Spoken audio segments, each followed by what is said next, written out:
always the last to get picked. I know what you're thinking, how inspirational is this guy to do a stand-up gig that he's never done before in front of nearly 500 people.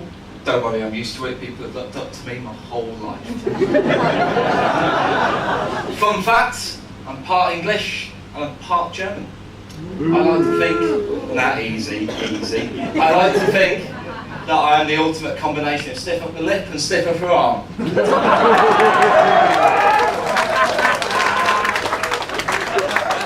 Being part German, I once slept with a German girl. I said, Fraulein, could you please rate me out of 10 for my sex? And I quickly slipped it in her bum, and she said, 9! It's like, best rating I've ever got. Best rating I've ever got. So,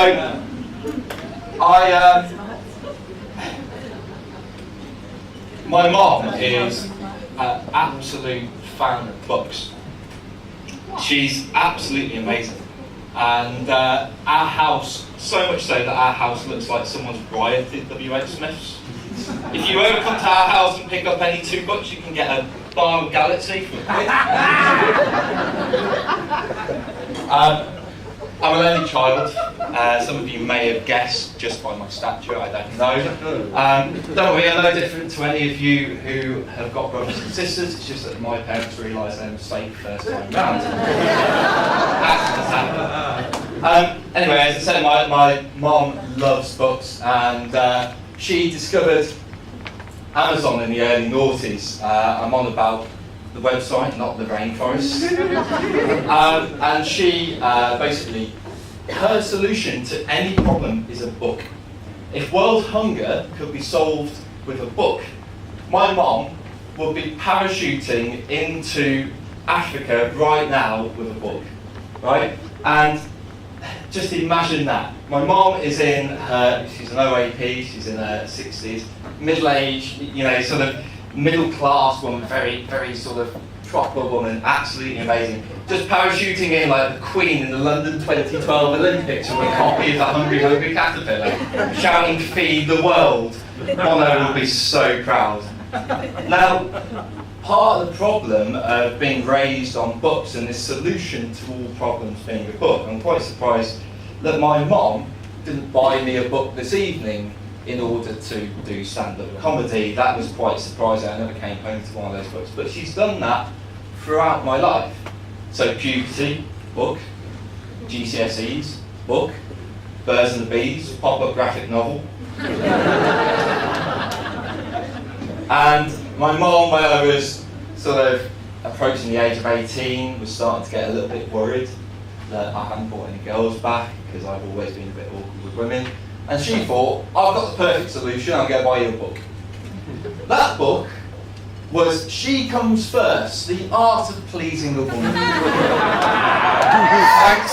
Thanks, Mom. It's a bit boring at the start, but once you get to the middle and the end, it's absolutely real page turner, except when they're all stuck together. Now, as I said, I'm really, really awkward when it comes to women in like social situations. I look like sort of a bouncer just stood on the local social groups. Like, I know what you're thinking. Like, it's tall, dark, handsome. Like, how can you have any problem? Like, I'm only 2 of the 3. I'm not 10. So I went to university, and let me explain university to Birmingham, because I'm in Birmingham, and a lot of you won't know what university is. University is basically where you apply to the government for a large sum of money for your bar tab. And you basically pay that off over the next 25 years, and then once you can't pay it anymore, it's cancelled out, so happy days. And I was peer pressured into sort of university, because I was still a virgin. I went to university and I was still a virgin. And it's always awkward your first time, and even like being the world's most awkward man, looking like, you know, sort of that arm flailing balloon man that you see outside of like car dealerships in America. That never helped. And I remember I was at a flat party, and I'd retired to my room, and a girl who quite fancied me decided that she was going to make a move. I had no idea at the time. I was just chilling. She walked in, knocked on the door, and next thing I know, she's on top of me. So I consulted the Bible. I had a quick look, find out what's going on. Immediately I realised that she's quite up for it. She's quite up for it. And as awkward as I am, I was like, "Are we going to have sex?" Yeah. It appeared to be that way inclined. And she then turns to me first of all. And I don't know if you've ever been to a uni flat, but on the floor, the carpet, you've basically got 300 grit sandpaper. And she's insisting on doing it doggy style on the floor. Now I find it, as a gentleman my stature, I find it sometimes takes the spark out of those situations when you say, "Hold on a minute while I go get a step ladder." So she's bent over, I'm going at it, I've got carpet burns on my knees. I then go, "Oh, this isn't really working, can we go onto the bed?" Flip her onto the bed. I then hop on, like a stick insect mounted in a bouncy castle, flailing away like a bag of long legs trying to get out of a window.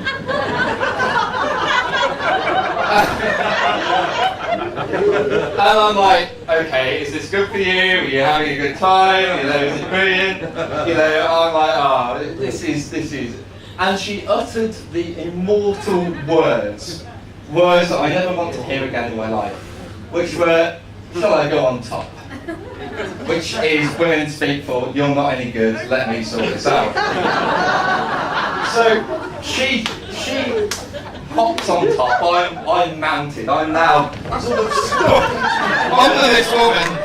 Okay, fair enough, right, this is brilliant. And she's bouncing around, she's having a lovely time. I'm like, okay, and she starts to go a little bit red. I'm like, maybe she hasn't had a lot of exercise, it's fine. She's bouncing up and down, and she's panting. And I'm like, okay, is this normal? Like, because I've heard you, I have no idea what's going on. She's panting like a dog in a hot car. So, I'm like, what the hell is going on? So I persevere. All of a sudden she starts going blue. No word of a lie, ladies and gentlemen. She is having an asthma attack. True story, right? And I look over her bag with the inhalers over there. Not even my go-go gadget arms will fetch that thing. And I'm there like, okay, I'm stuck now. What do I do? And I had to act like a German swimmer, like some sort of weird sort of, you know, Mission Impossible shit, like dun dun dun, and squeeze myself, like loo myself out from underneath this woman, panting and sweating, and grab her inhaler, and I still had the audacity to go, shall we continue?